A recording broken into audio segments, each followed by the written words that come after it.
அண்மை செய்தி.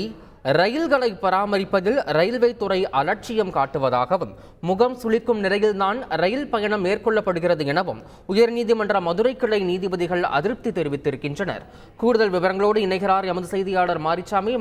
வணக்கம். இது தொடர்பான முழு விவரங்களை சொல்லுங்க. ரயில்களை பராமரிப்பதில் ரயில்வே துறை மிகவும் அலட்சியம் காட்டுகிறது. முகம் சுளிக்கும் நிலையில்தான் அனைத்து ரயில் பயணங்களும் அமைந்திருக்கிறது, ரயில் பயணம் மேற்கொள்ளப்படுகிறது என உயர்நீதிமன்ற மதுரை கிளை நீதிபதிகள் தங்களது அதிருப்தியை தெரிவித்திருக்கிறார்கள்.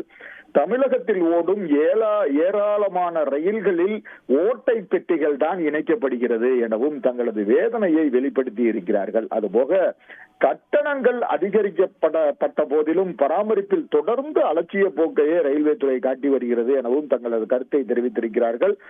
மேலும் முறையாக பராமரிக்க அறிவுறுத்துங்கள் என ஒன்றிய அரசின் வழக்கறிஞருக்கு மத்திய அரசு சார்பில் ரயில்வே துறை சார்பில் ஆஜரான வழக்கறிஞருக்கு நீதிபதிகள் அறிவுறுத்தலை வழங்கி இருக்கிறார்கள்.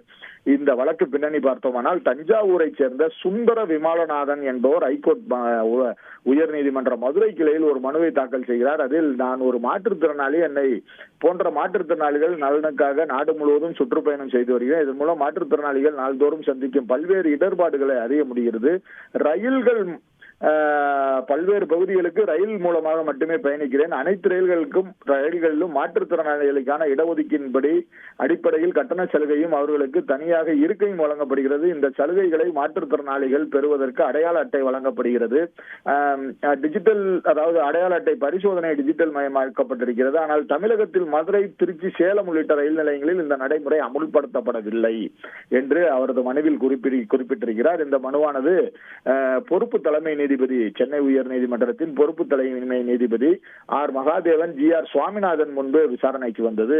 அப்போது நீதிபதிகள் இந்தியாவின் பல்வேறு பகுதிகளில் நடைமுறைப்படுத்தப்பட்ட நிலையில் ஏன் திருச்சி, சேலம், மதுரை பகுதியில் இந்த முறை நடைமுறைப்படுத்தப்படவில்லை என கேள்வி எழுப்பினார்கள். மேலும் பல்வேறு ரயில்களுக்கான சேவை படுமோசமாக இருக்கிறது, ரயில் பெட்டிகள் முறையாக பராமரிக்கப்படுவதில்லை என்ற குற்றச்சாட்டை எழுப்பினார்கள். அப்போது ரயில்வே தரப்பில் ஆஜரான வக்கீல், ரயில்களில் பழைய பெட்டிகள் அகற்றப்பட்டு புதிய நவீன பெட்டிகள் பொருத்தப்பட்டு வருகிறது, விரைவில் முழுமையாக சீரமைக்கப்படும் என்றார். அதற்கு நீதிபதிகள் வட மாநிலங்களுக்கு தான் புதிய நவீன ரயில் பெட்டிகள் பொருத்தப்படுகிறது, தமிழகத்தில் ஓடும் ஏராளமான ரயில்களில் ஓட்டை உடசல் பெட்டிகள் தான் இருக்கிறது, இந்த நிலை மாற வேண்டும் எனது தனது கருத்தினை தெரிவித்து இந்த வழக்கு குறித்து ரயில்வே தரப்பில் பதிலளிக்கும்படி உத்தரவிட்டு விசாரணையை ஜூலை 8ஆம் தேதிக்கு ஒத்திவைத்திருக்கிறார். முழு விவரங்களுக்கு நன்றி மாரிச்சாமி. செய்திகளை உடனுக்குடன் தெரிந்து கொள்ள உடனே சப்ஸ்கிரைப் பண்ணுங்க.